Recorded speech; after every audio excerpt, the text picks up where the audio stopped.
Have you heard about this? Probably not.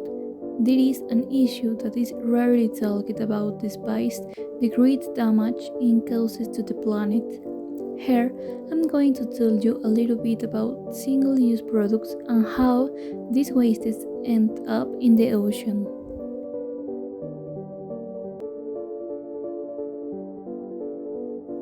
Single use plastics are products that are made primarily from fossil fuel based chemicals and are intended to be disposed of immediately after use, often in just a few minutes. Single use plastics are most often used for shipping and food service.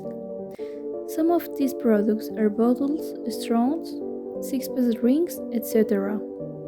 Single use plastics are a clear example of the disposable problem.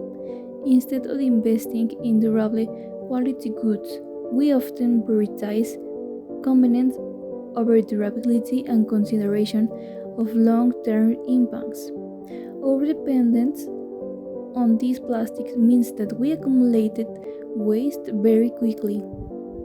Annually, worldwide we produce around 300 million tons of plastic each year, half of which in for single-use items.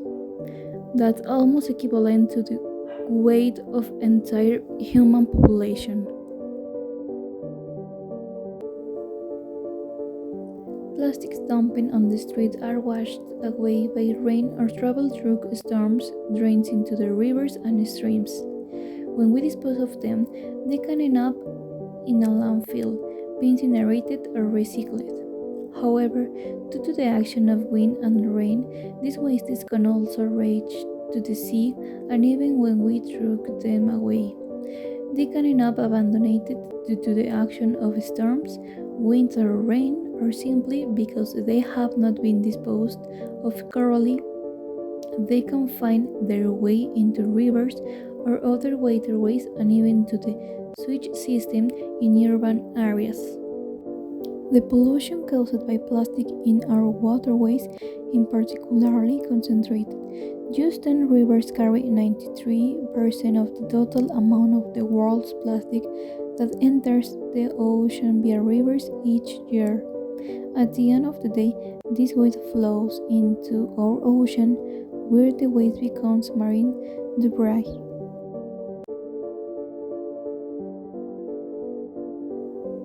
We can find plastic in every corner of the planet, from the Arctic to the Antarctic. Once plastic objects reach the sea, they can be ingested by marine wildlife and accumulate inside. They can remain in suspension or floating on the surface. They can eventually sink and remain on the seabed, or they can even get trapped in the Arctic ice.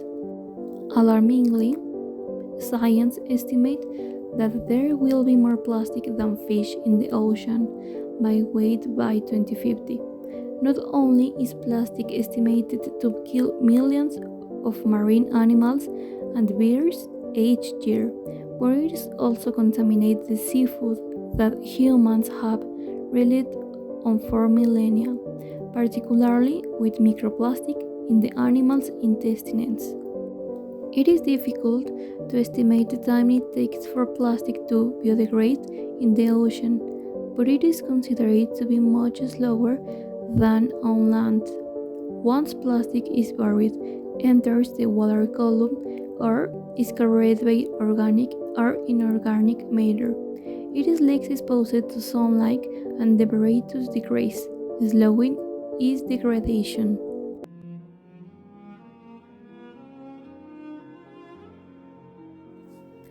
There are many measures we can take to reduce single-use plastics.